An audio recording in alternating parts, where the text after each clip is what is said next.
목표를 정해서 걷기도 하고 발걸음이 닿는 대로 그냥 걷기도 합니다. 하염없이 걷고 또 걷는 것이 인생이지요. 반갑습니다. 셋단자 450강입니다. 갑골문자가 한자의 시작인 건 맞습니다. 그러나 중간이나 끝은 아니죠. 한자의 현재 모습이 갑골문자와 다른 이유기도 합니다. 변했다는 것을 인정해야 합니다. 그리고 변한 이유를 찾아야겠죠. 그 이유는 세월이 변하고 상황이 변했기 때문입니다. 셋단자는 세월이 흘러 상황이 변한 이유를 찾으려 합니다. 오늘은 팔소자와 관련된 5개 한자를 모아 셋단자로 해석해 보겠습니다. 먼저 볼 글자는 중심자로 사용될 발소자입니다. 발소자는 발을 의미하죠. 발걸음을 의미합니다. 이 발소자는 사람의 하체를 형성한 그런 글자입니다. 다시 말해서 사람이 똑바로 서서 걸을 때의 발동작을 형성한 것이죠.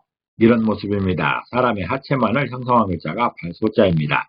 이 글자는 발족자와 구조가 비슷한 것인데 발소자는 중심 아래의 모양을 형성한 그런 글자입니다. 사람의 하체라는 그런 뜻이죠. 발족자는 머리 아래의 모양을 형성하였다. 그렇게 표현하고 있습니다. 발소자는 사람의 하체를 형성한 글자로서 사람이 똑바로 서서 걸을 때 그 발동작을 형성한 그런 글자입니다. 이런 발소자를 기억하면서 첫 번째 관련자는 바를 시자입니다. 바를 시자는 바르다는 뜻도 있고 이것, 저것 등의 지시어로도 사용되고 있습니다. 이 바를 시자는 해일자와 발소자로 구성되었죠. 그 중에 해일자는 해를 의미합니다. 해는 목표인 것이죠. 또 발소자는 발걸음을 의미하고 있습니다. 그래서 바를 시자가 표현하는 그 바른 자세는 목표를 향해 걸어가는 발걸음을 표현하고 있습니다. 다시 말해서 목표를 정하여 걸을 때 바른 자세가 나온다는 것이죠. 목표를 정하지 않고 그냥 걷는 걸음에서는 삐뚤빼뚤 걸을 수밖에 없습니다. 이리저리 우왕좌왕하는 것이죠. 그러나 이 군인들처럼 목표를 정하고 걷게 되면 바른 자세가 나옵니다. 똑바로 걸어갈 수 있는 것이죠. 바를 시자는 목표를 향해 걸어가는 발걸음을 표현하는 글자로서 목표를 정하고 걸을 때 바른 자세가 나온다라 설명하고 있습니다.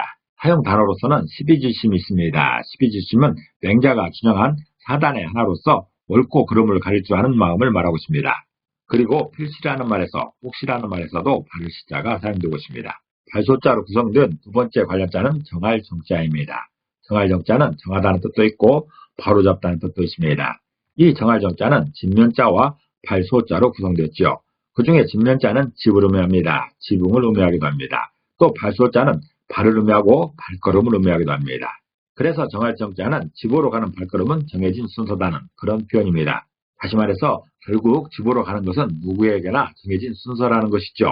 정하다라는 말은 여러 가운데서 선택하여 하나를 결정하는 것이죠. 누구라도 하루 일과가 맞춰지면 집으로 돌아갑니다. 이건 정해진 순서인 것이죠. 오랫동안 여행하다가도 여행이 끝나게 되면 집으로 돌아갑니다. 이것이 바로 정해진 순서입니다. 정할 정자는 그것을 표현한 것인데 집으로 가는 발걸음은 정해진 순서라는 표현으로서 결국 집으로 가는 것은 누구에게나 정해진 순서라는 것이죠. 회자정리라는 말이 있죠. 회자정리는 만나면 헤어지는 것이 정해진 이치라는 뜻으로서 유한한 인간에게 정해진 헤어짐 후 원리를 일컫는 말입니다. 영원히 함께할 수는 없는 것이죠. 언젠가는 헤어지는 게 인간의 원리입니다. 또 인정한다고 할 때, 결정한다고 할 때도 정할 정자가 사용되고 있습니다. 세 번째 관련자는 고울초자입니다. 이 고울초자는 곱다는 뜻도 있고 아름답다는 뜻도 있습니다. 또한 휘철이라는 뜻도 있죠. 그래서 휘철이 초자라고도 합니다. 이 고울초자는 수풀림자와 발소자로 구성되었습니다. 그 중에 수풀림자는 숲을 의미하고 있습니다. 또 발소자는 발을 의미하죠. 발걸음을 의미하고 있습니다. 그래서 고울초자는 숲을 산책하는 그 발걸음도 곱다라는 그런 표현입니다. 다시 말해서 숲의 곱고 아름다운 경치를 만끽하는 모습을 설명하는 것이죠. 숲 안에 들어가면 숲의 경치도 좋지만 그 안에 걷고 있는 그 사람의 발걸음도 곱다라는 그런 뜻입니다. 이 고울초자는 휘철이 초자라고도 하는데 휘철이나 징계를 의미하기도 합니다. 휘철이나 징계로 해석할 때는 때때로 숲에서 엄청난 시련을 만나는 그런 상황을 설명합니다. 숲은 우리에게 많은 기회도 주지만 엄청난 시련도 안겨주는 것이죠. 양면성이 있는 게 숲풀입니다. 숲인 것이죠. 그것을 표현하는 글자가 고울초자입니다. 사람들은 한가해질 때나 또는 울적할 때 숲 안으로 들어가기를 좋아합니다. 숲에 들어가면 많은 것들이 해결되죠.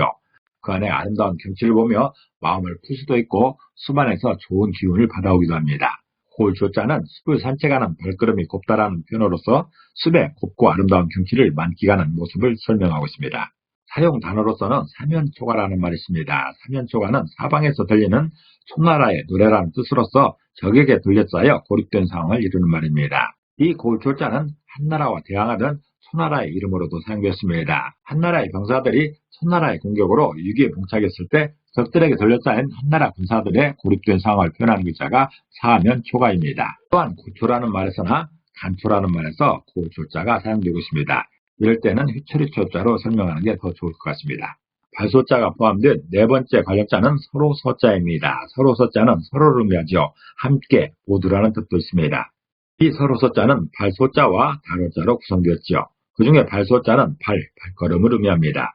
그리고 다로자는 하늘에 떠있는 달을 의미하지만 붓으로 사용될 때는 몸육자의 대용으로서 몸을 의미하고 있습니다. 이번 경우에도 몸을 의미하고 있죠. 그래서 서로서자는 발걸음으로 만나는 사람은 서로가 된다는 그런 표현입니다. 다시 말해서 찾아가서 만나는 사람과 관계를 맺고 친구가 된다는 그런 설명인 것이죠. 서로라는 것은 짝을 이루거나 관계를 맺고 있는 상대를 말합니다. 그 상대를 만나기 위해서는 내가 찾아가야 되는 것이죠. 내 발걸음을 움직여야 그 짝을 만날 수 있다는 그런 뜻입니다. 이렇게 많은 사람들이 서로 알고 지내는 좋은 관계가 됩니다.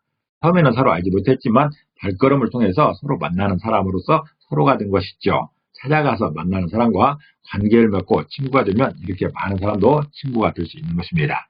사용 단어를 보면 서동부언이라는 말이 있습니다. 서동부언은 말을 퍼뜨려 모두 움직여야 한다는 뜻으로서 유언비어로 인해 사람들이 동요한다는 말입니다. 그리고 관리의 직급 중에 서리가 있습니다. 서리는 말단 행정을 맡은 하급 관리를 말하는 것입니다. 발소자가 포함된 다섯 번째 관련자는 의심할 의자입니다. 이 의심할 의자는 의심을 의미하고 망설임을 의미하기도 합니다. 이 의심할 의자는 비수비자와 화살시자와 칼도자와 발소자로 구성되었습니다. 조금은 복잡한 그런 글자이죠. 이 중에서 비수비자는 비수를 말합니다. 또 화살시자는 화살을 말하고 이 글자는 칼도자의 변형된 모습입니다. 그리고 발소자는 중심자로서 발이나 발걸음을 의미하고 있습니다. 그래서 의심할 의자는 화살을 비수처럼 사용하는 강한 발걸음에서 의심이 생겨나라 표현하고 있습니다. 다시 말해서 살상용 무기를 사용할 정도의 강한 행동에서 의심도 난다라는 것이죠. 의심이라는 것은 확실히 알 수 없어서 믿지 못하는 마음을 말합니다.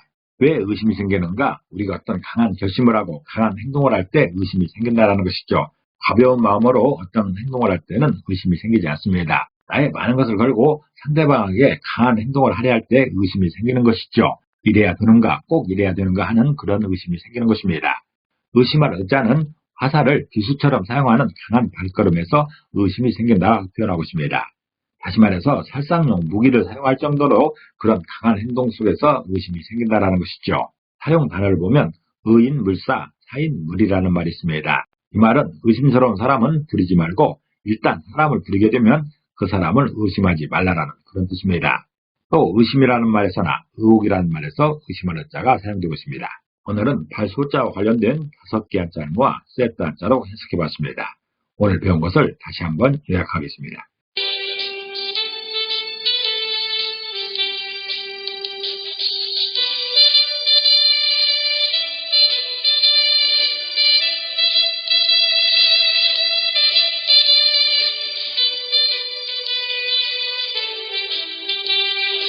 발걸음을 옮기기 전에 많은 고민과 계획을 하게 됩니다.